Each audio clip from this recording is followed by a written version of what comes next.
As the new movie on Benghazi comes out, remember this. On September 14th, 2012, at Andrews Air Force Base, Hillary Clinton told the family members of the men killed in Benghazi that their deaths were sparked by a video. 4 relatives claim she actually did say this, and Tyrone Wood's dad actually made notes after she talked to them. This is key. Remember when just weeks ago, George Stephanopoulos asked her this. Did you tell them about the film, and what's your response? No. You know, I understand the continuing grief at the loss that parents experienced with the loss of these 4 brave Americans. And I did testify, as you know, for 11 hours. And I answered all of these questions. Now, I can't help it that people think there has to be something else there. Well, that does it for me. She's telling the truth, and those families are liars. I mean, who are you going to believe? Some grieving people, including one who took notes, or some heroic woman who braved sniper fire in Bosnia? Do you trust some dead hero's relatives, or a lady who said she was dead broke after the White House? Who would you accept, the word of people with precise memories of that event, or a person who blamed a planned act of terror on a video? Who are you going to believe, weeping parents or the person who said she was named after Sir Edmund Hillary, even though he didn't get famous until she was 6 years old? That makes no sense.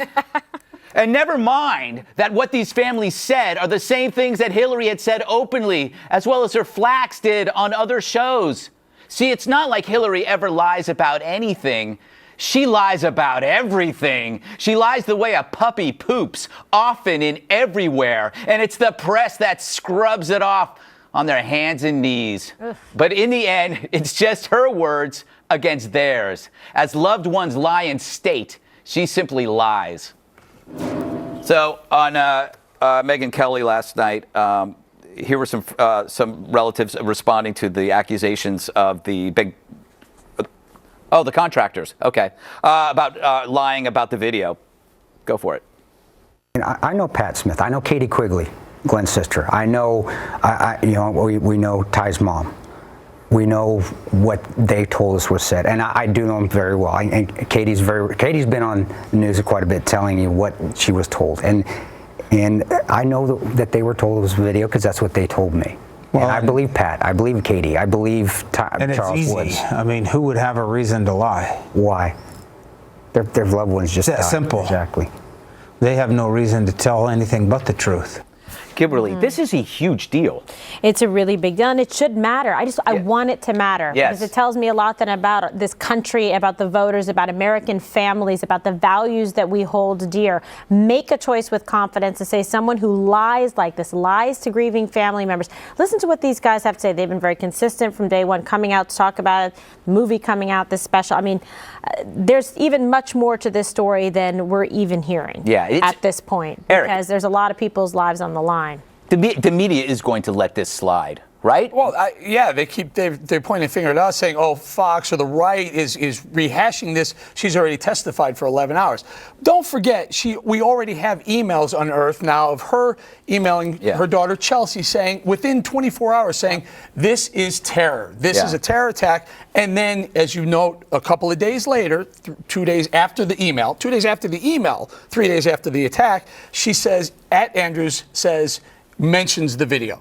I mean, that's all there's your smoking gun. I don't know why this is up for any other discussion. She blatantly lied about it, and we need to keep harping on this because it matters. What else?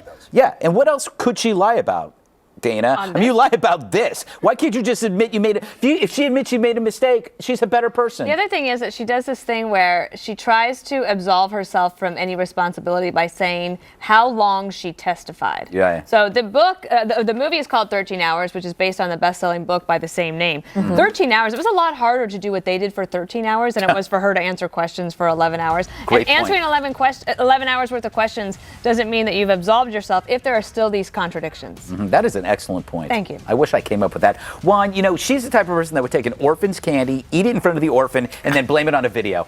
And blame it on the video. Yes. That's right. And then have the guy arrested. And then have the guy arrested. Look, this to me, Kimberly says she wants to believe this. You guys want this to be important. I think for most Americans, it's like, you know what? What are you talking for about? some Democrats, she's testified. This thing has been going on But she over lied. and over. No. Look, I'm in sorry you addition to when- misspoke. Testa lied. She Testa lied. Whatever you say. But I'm just saying this has been gone over and over. People have said, did she say this? Did she not? At this point, Don't you say what gotta difference I know what a difference it Great makes. minds I know what difference it makes because Kimberly and you guys want to believe this. All right. Okay. We're just looking at It the should evidence. matter. Yeah. Lives should matter. I mean, why, lying, is that part of the job qualification for Secretary of State? Does she think that's a resume builder for Commander in Chief? I don't think so. Well, apparently she does, and we got to move.